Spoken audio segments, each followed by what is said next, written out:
This is the eLearn podcast. If you're passionate about the future of learning, you're in the right place. The expert guests on this show provide insights into the latest strategies, practices, and technologies for creating killer online learning outcomes. My name's Laddick, and I'm your host from OpenLMS. The eLearn podcast is sponsored by eLearn Magazine, your go-to resource for all things online learning. Click-by-click how-to articles, the latest in EdTech, spotlight on successful outcomes and trends in the marketplace. Subscribe today and never miss a post at elearnmagazine.com. And OpenLMS, a company leveraging open source software to deliver effective, customized, and engaging learning experiences for schools, universities, companies, and governments around the world since 2005. Learn more at openlms.net. Hello, everyone. Welcome to the eLearn podcast. As you heard, my name is Laddick, but of course, the show is not about me, as I like to say. It's about my guest here, Mr. Jared Stein. How are you, sir?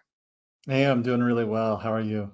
It's fantastic. You know, we have had the fortune of talking before, of interacting this way before, but it was like, I was just looking, it's already like 3 or 4 years ago that we did this. So how are you? The pandemic had just hit, and there were lots of things to talk about in the world of EdTech.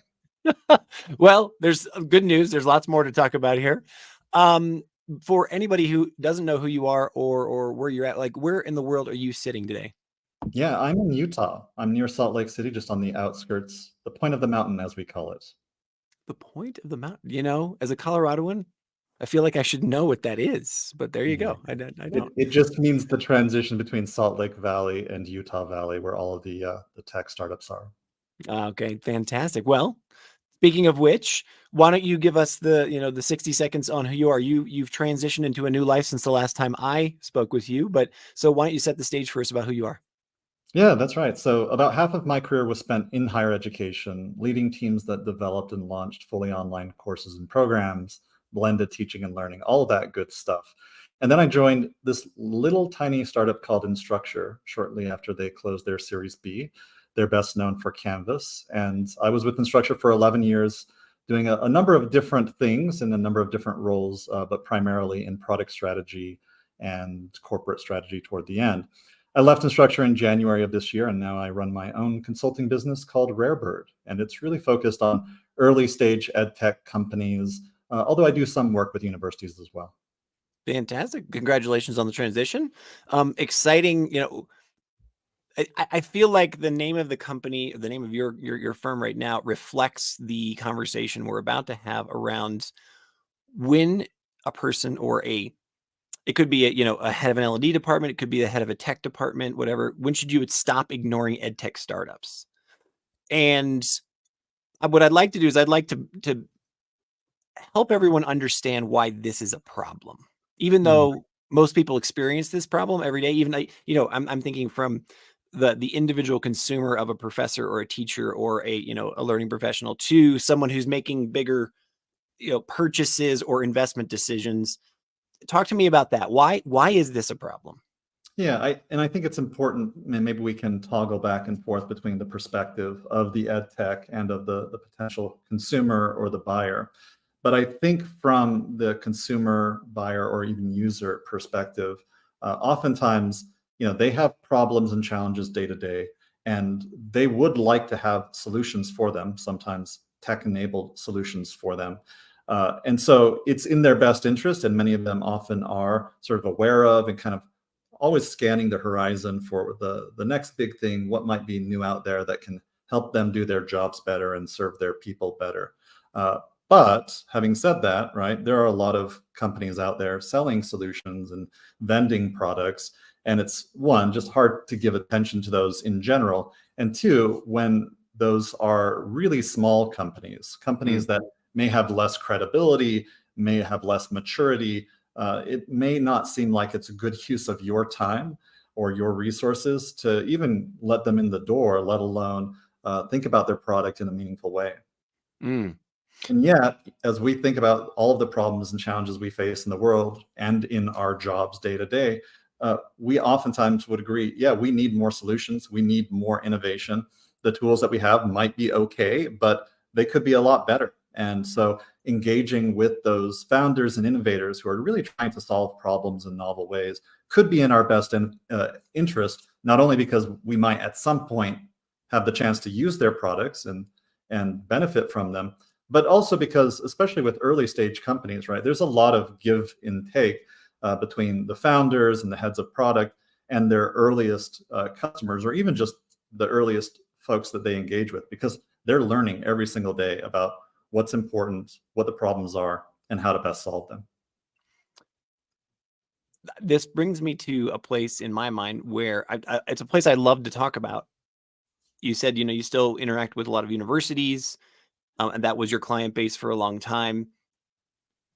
In most people's minds, that's a structure that does not move easily, right? It does not adapt. It does not, it's not agile. It's not flexible. And yet we're talking about a space where flexibility and agility not only are necessary, but as you just described, right? A founder or a head of product literally is making minor adjustments, maybe on a daily or weekly basis, to a product offering or a service offering. What's that look like from the university side in your experience, as you've been advising both of these groups about bringing some of this into their portfolio, about, as you said, as we set the stage here, when should you stop ignoring some of these and say, hey, wait, this is actually something we might want to invest more time in or take a chance on? Yeah. Well, I think the good news, especially for ed tech out there, is that there are universities, colleges, K-12 schools, and districts that are keen to try out new ideas and new solutions. And even if it may not be an entire department, you're often going to find one or two people within a department or unit who is a tinkerer, right? And I remember this from my days at the university. I myself was that tinkerer, and certainly people on my team, some of them, they were content to use the tools that they had, but some of them were always looking for, the hot new thing on the horizon. So I think the good news for ed techs is that through higher ed, through K-12 as a whole, you can find those people who are interested to engage with you, who may even be willing to tinker with the product, even if it's just an MVP, because one, they love technology, they love innovation, they love to see what's happening. But two, I think they also find value in the conversations that they can have with ed tech founders. It's a chance for educators and technologists to have their voices heard and to have some level of influence on the product roadmap. But it's also one of those things where, I think a lot of us in education recognize that it doesn't always work the way we want it to work. There's a lot of entrenched practices that maybe aren't the most beneficial for our students or even ourselves. And so we want to see change. And maybe one of the ways that we can help that change come to pass is by influencing solutions that might come into the hands of our users. How have you seen it work successfully, across your 11 years as an instructor, or, now, wow, it's almost a year since you started your consulting company. I'm looking at the calendar real quick. Is that a process of, we have an innovation unit and, here's kind of our sandbox where we test stuff. And, as we see something working, we start to bring it into the larger ecosystem. Is there sometimes, or is it more typical to have a maverick, they say, in a larger system that is doing things either on their own dime or stuff like that, and then eventually it cracks, or maybe it comes from learners and it bubbles up from learners? All of the above? Or Yeah, all of the above, man. I mean, there certainly are institutions that have small teams, or they have teams for whom part of their responsibility, right, is to continuously engage with, or at least monitor what's happening in technology and report that into the larger org or the larger unit. But I think in most cases, it's going to be, one or two people on a team or within a unit who just happen to be those folks who love to test things out. And they might even be proactively going out there to test things out.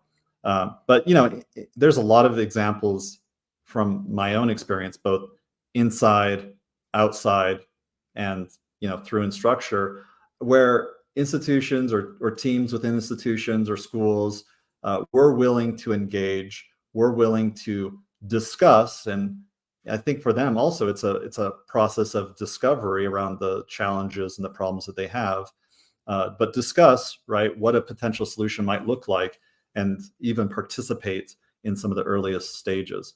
In fact, I'll just say, in my own past, the reason that I joined Instructure in the early days was because I was one of its earliest adopters. Mm. I was running the Instructional Innovation Center at Utah Valley University when the two co-founders of Instructure, Brian and Devlin, knocked on our door and brought some ideas. And they had interacted with some people within Utah and around the U.S. who I knew and was I had a lot of respect for. So that helped them get in the door with me.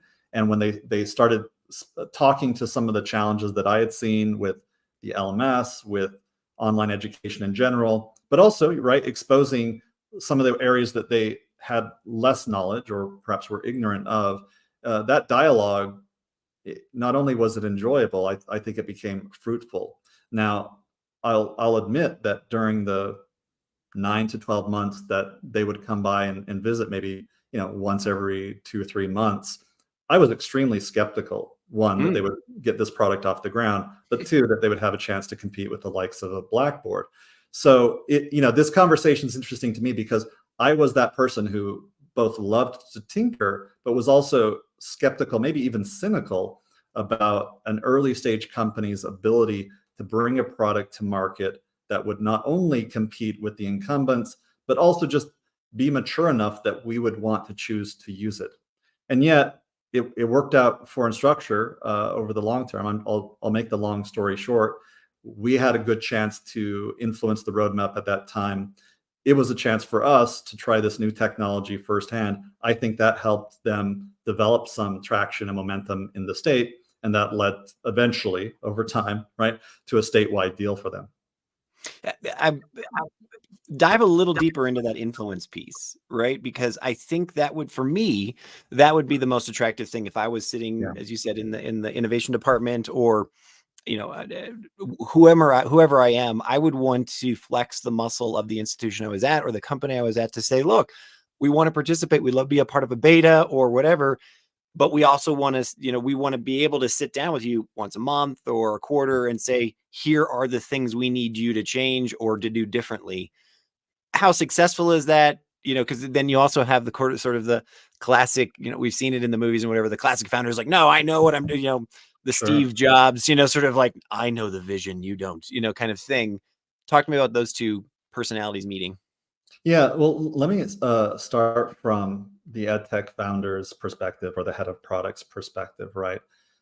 They're probably building a product that is a SaaS product, software as a service, and they probably building it as a cloud product, meaning that they want one version of the product for everyone. Now, that doesn't mean it can't be somewhat customizable, but in order for them to be able to scale the product that they want to build, whatever it might be, they're going to have to be really focused and diligent about building one product for as many customers that have this problem as possible, right?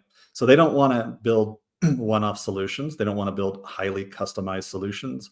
They want to make sure that whatever they do build is beneficial to a whole variety of schools or districts or institutions. And really that's in the best interest, I think, of their future customers as well, of the institutions and the schools themselves, right? Because, one, that's going to make sure that the EdTech company is more sustainable, that it can grow and continue to innovate. But two, they have the benefit of learning from the experience, the wisdom, and even the needs of institutions that may not be like them, may be like them, but may also not be like them. So, from the EdTech company's perspective, they want to build a single version of a product that's not highly customized to a single institution. And yet they know that as they're going out to discover what the problem is and validate their product idea, they have a lot to learn. And they want to learn, they do deeply want to learn, or they should deeply want to learn from the institutions that best represent the customer or the users that they're hoping to serve. So they need to walk in with both a little bit of that diligence about their vision and about the needs of their product and their company, but also that openness to influence, to learning. And This is why it's called discovery. Now, from the institutional perspective, again, as you say, there are some really valid reasons why the institution would want to engage with somebody who's building an awesome ed tech product, right? So that they can influence it so that it better meets their needs. I think what I would say to those folks is, one, recognize that an ed tech is only ever going to be sustainable and successful if they can scale, if their product can be useful to a wide variety of institutions or schools or districts or whatever. Otherwise, you might as well just hire a software development firm to build something for you, right? Do some bespoke software development to solve your problem. Right. But I think, most folks that I know in ed tech or in academic technology, they understand that. They understand that, if they actually want to have a meaningful relationship with an early stage ed tech company, that means that eventually the ed tech company is going to launch a product for more than just them. That they have a chance to influence it and share ideas, but they should also look at this as a relationship, and a relationship is always a two-way street. I like that. I like that a lot. As a part of that relationship, I know that one of the key considerations is going to be, mitigating and managing and looking around risk, right? Yeah. Because there's going to be a time risk, a money investment risk. I'm also thinking about sort of externalities around, hey, what if we plug this thing in and suddenly we have a data breach kind of risk, those types of things. What's your counsel for both of those parties again around how to take that step by step to make sure that we're, the risk is both manageable but there's still an appetite for, doing something different. Yeah. So for consumers or purchasers of ed tech, one, you need to consult with your IT departments. You need to understand what the rules and policies are within your institution for adopting technology. But I would say in general, understand what the technology that you might be trying does and doesn't do. Make sure that there are very clear, legally contractual agreements in place, terms of service and user license agreements, so that you understand what might be happening with data. You might understand, right, like what happens if something goes wrong. And you also, I think, need to understand what your non-negotiables are, as I call them. So on the one hand, you can't really expect an early stage ed tech company with a minimum viable product to check all the boxes that you need them to check in terms of security, privacy, accessibility, data access, whatever it might be, right? You're going to have to, if you want to work with them at this early stage, you're going to have to accept that they're not going to be quite ready for some of that, but that probably will come, in short order as they develop some momentum. And yeah, at the same time, there may be some of those non-negotiables in the product that are simply non-negotiable even at the early stage, like security or privacy. So those are things that you can discuss with the ed tech, make sure that they are prepared for that. And probably for most ed techs, this is going to be the point at which you're introducing them to the wonderful world of K-12 procurement and contracting, procurement, et cetera, which many founders will not be familiar with, right? And so from the ed tech founder perspective, you're going to hear a lot about things like security, privacy, right? FERPA in the US, GDPR in the UK or Europe, right? But also accessibility, WCAG. And these might be things you've thought about, or maybe, caught a glimpse of at some point in your career, but you probably haven't woven those into your product as of yet. So understand that institutions and schools will probably ask for this stuff, in some cases require it. Also understand that those things will be critical for you in the future to make a sale. They may not be critical in the MVP when you're simply trying to test a hypothesis. By the way, Rarebird will be offering a workshop early next year for ed tech founders on what we call the 5 product non-negotiables. I'll be announcing that in December and advertising it on our website. So little plug there. Well, yeah, no, I love it. I'm happy for the shameless plug, and I hope you'll share that with us as soon as you have it. We'll put it up. Make sure that's in the show notes here so that people can join and I'd love to help you promote that. I want to circle back because we're in a really great place right now, thinking about, here's the institution and here's, what would be, especially with the advent of the generative AI products, an ocean of founders or, small products out there. I want to go back to that first question. How do I know, or what criteria do you counsel your clients around when should I ignore one or stop ignoring one of these, right? When it moves from that, hey, it's a toy, I guess, and let me make this a two-part question. Like, Sure. when does it go from, hey, this kind of is just a cute little thing to something, wow, this could really have impact for us? Yeah. Is I think is the there a answer, way, is there a way to have that criteria? And then secondly, it's like, again, with the advent of so many generative AI products, that there's a lot of lookalikes, there's a lot of, similar, kind of just different flavors of the same thing. Does it matter, or how do I choose which horse to bet on? Or do I have to have like a portfolio of kind of investments that I'm going there? I would be surprised if most publicly funded K-12 districts or schools or colleges or universities have sufficient budget to always be testing stuff. I think the exception tends to be, the higher ranking business schools. I see a lot of testing and experimentation there. But I think, you talk about your typical department of online education or continuing ed in a university, or, educational technology or curriculum in a K-12 district. They just don't have a lot of budget to spend on this stuff and to test stuff out. So I think for early stage founders, it's going to be incumbent on you to understand that and provide some means for them to have a no cost or a low cost pilot.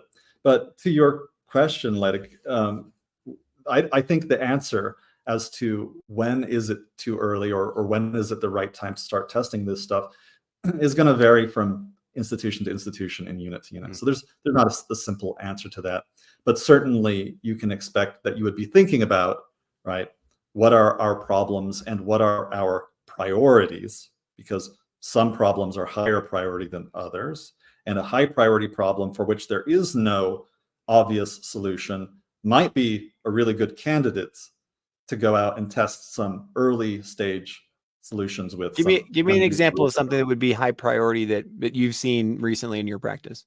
So, I think during and after the pandemic, student mental health has been a top priority for certain units or certain departments within both K-12 and higher ed.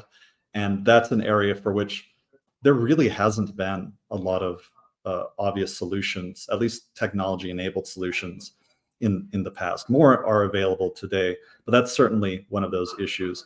But I think for higher ed institutions, especially, right, they're thinking about enrollments, they're thinking about creating demand. That might be a priority for them. In K-12, it might be about the teacher shortage or retaining teachers, right? That's mission critical to them. Absolutely. Delivering the services that they promise to the public. So those are some examples. I can't really speak to the specific companies that you might go out and chase down for those challenges.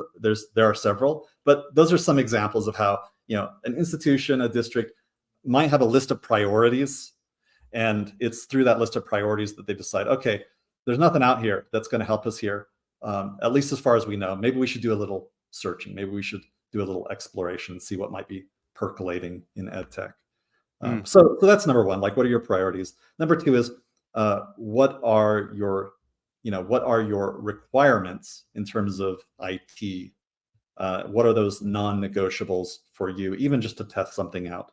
Does it have to be integrated with your SIS? Does it have to support single sign-on? Do you have to have the right terms in the terms of service or EULA for privacy or data usage? Does it have to be accessible in a test phase or a pilot phase, right? What are those non-negotiables? What are those requirements for you? And then I think it gets down to, okay, we know that this is a match for our priorities. We know that it will satisfy at least the minimum non-negotiables at this stage for our expectations. Then, is this a company or a product that we can trust? Do they have credibility that helps us believe or gives us a sense of promise that they're going to be around a year from now, 2 years from now, 10 years from now, right? And that credibility is hard. That credibility for an early stage company, it's almost a catch-22. You can't develop credibility unless you gain customers, but you can't gain customers unless you have credibility. So, we can talk about how ed techs might start to gain credibility. And again, different institutions will have different requirements for credibility. Maybe an institution would love to be the first customer. Maybe an institution only will be the 100th customer, right? They need to see that their peer institutions have chosen and adopted this technology first. So credibility is kind of that, in my mind, that last consideration before deciding whether or not it's worth it to engage with an early stage company.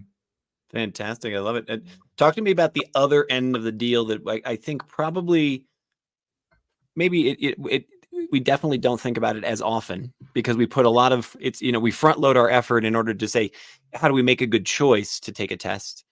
Yeah. How do you gracefully walk out, or, when something doesn't work out, or, hey, we've done the 6 months and you know what, it's not a good fit, or we want to go a different direction or whatever. Like how do you do that gracefully? Or obviously you have your criteria. There is a reason why you're walking away. Talk to me about that aspect. Yeah, so it's as hard as it might be, or maybe it's easy. I think, school district leaders, academic technologists, higher ed leaders, right?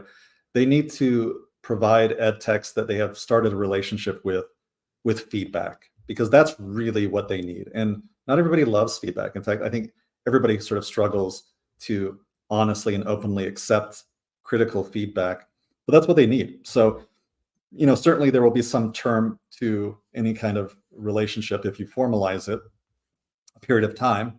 And during that period of time, right, there'll probably be some way for you to just walk away or stop using it. No big deal. But I think when you do so, it's in your best interest, and it's in the ed tech's best interest to provide that feedback, whatever it might be, however harsh it might be, right? Like if nobody's using the product because it's buggy, tell them that it's buggy. If people aren't using the product because the integration with your LMS sucks, tell them the integration sucks, right?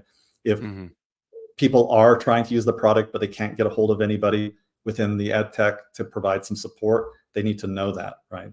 Or if folks are using it, but they're not actually seeing any measurable difference in teaching, learning, efficiency, whatever the desired outcome is, they need to know that. And they need to know that, one, because it's just being honest and that's part of the relationship.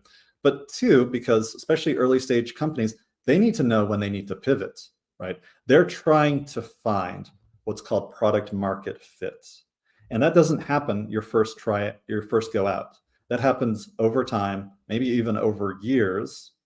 And it's a combination of developing your product so that it has the best product market fit, but also finding the right customer for your product. So again, that kind of comes back to that idea that this is a relationship, and some institutions will be a better fit for an ed tech than others. Some products will be a better fit for some schools and institutions than others.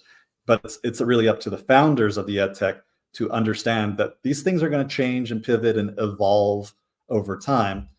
The customers you start with may not be the ideal customer profile that you target 2 years from now.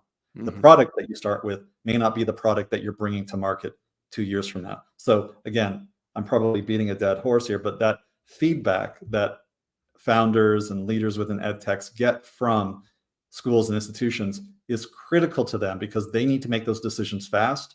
They're usually on a short timeline in terms of the resources that are funding their business. So the faster that they can move toward the right direction for their product or for the customers they engage with, the better. So flip that on its head. And I love that you put it out there. I wonder if there's ever been an entrepreneurial journey where, the first idea or the first, the MVP that came out was the actual product that, ultimately scaled and hit the market. Like I can't think of an one. It's probably true. I mean, I think about the products that I use daily. Even if I started to use them in the early days, they're not the same as what they were, right? No, happily. Got a case study on that. Yeah. But so if I flip on my head, let's just say you are the head of the innovation department, as you were, or you're one of these early adopters in an institution or whatnot, and you've found something that you're like, wow, this really has legs. I think this could really work, and the relationship's going great. there is typically that red tape, or you've got to manage upward in order to get acceptance with your colleagues, to get acceptance across an institution, etc. Even though that still may be, it may be your job to be the person who goes discover these things. Like there's usually a lot of, there can be a lot of resistance. What's your advice for the institution side about having that, preempting those conversations, preparing for them, smoothing that pathway? Yeah. So I think if you work in a school or a district or a college or a university and you found a new EdTech solution that maybe is untested in the market, but you've had a chance to test it enough that you feel like it's worth bringing to your users, your stakeholders, I think you have to think about it as a pilot initiative. And you really have to fence it off. And you have to decide who within the institution would be the right people to bring into this pilot, to bring into this initiative, to help us test it in a more controlled way than just releasing it out into the open for everybody to use, right? So keep it very controlled, keep it fenced in, be deliberate in terms of thinking about the people who you want to participate in it, right? Have a good representation of the campus involved. And by that, I mean, not only in terms of diversity, but also in terms of technological sophistication or pedagogical sophistication, right? You want folks who maybe don't like to use technology or are sort of stuck in a mode where they're using traditional teaching methods, but you also want folks who are highly innovative or are always testing new things out. So I think you want a mix of people, but you do want a relatively small controlled group in case anything goes wrong, but also so that you can have a clear way of measuring the impact or the outcomes of the pilot. So that's how I would start. And then, of course, if you're going to be paying for a pilot, you may or may not have to go through procurement, depending on the rules of your institution or your state. A pilot's probably going to be cheap enough that if you have a little bit of margin in your budget, you can probably just pay for it with a pro card or something. But then also, of course, you may have to check with IT, again, depending on your rules and policies, to make sure that this is acceptable, to make sure that there will be no negative consequences on the IT staff, at least not that they're unwilling to accept, or on security of information, on support, so on and so forth. So yeah, you just have to check your boxes, and it really does become a new initiative for you or your team, which will consume resources, but you would only be doing that if you were betting that life on the other side is going to be much better than life right now. Mm-hmm. I am always fascinated by how quickly a half hour goes in these conversations, Oh, but I have a boy. final Yeah. question for you. And the final question is, especially in the generative AI era that we find ourselves in, can't believe, ChatGPT was released a year ago already on the universe.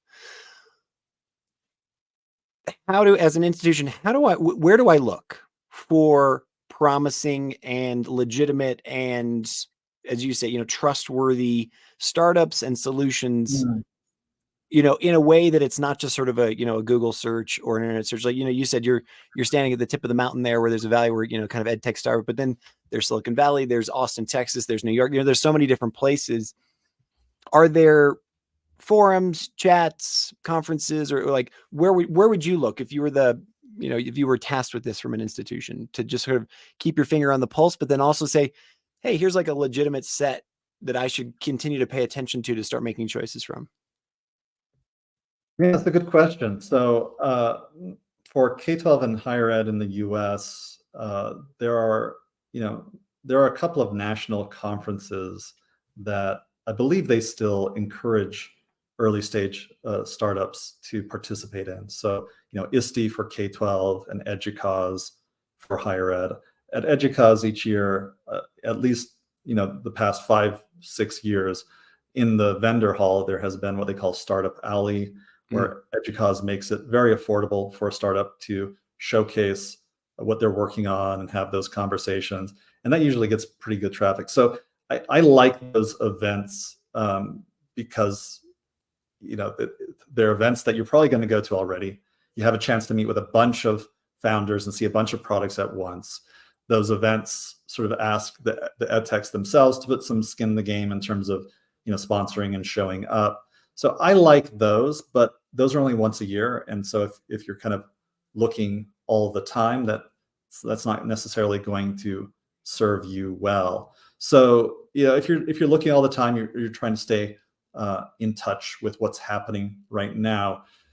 You can watch on LinkedIn. There's a lot of threads and posts by founders of EdTechs on LinkedIn talking about what they're building, sharing what they're learning. That's one way to do it. Other than that, you can be monitoring investor periodicals. You could be, checking out the publications of the specific journals or whatever that you would normally read that deal with academic technology or EdTech, and just watch for what's mentioned there.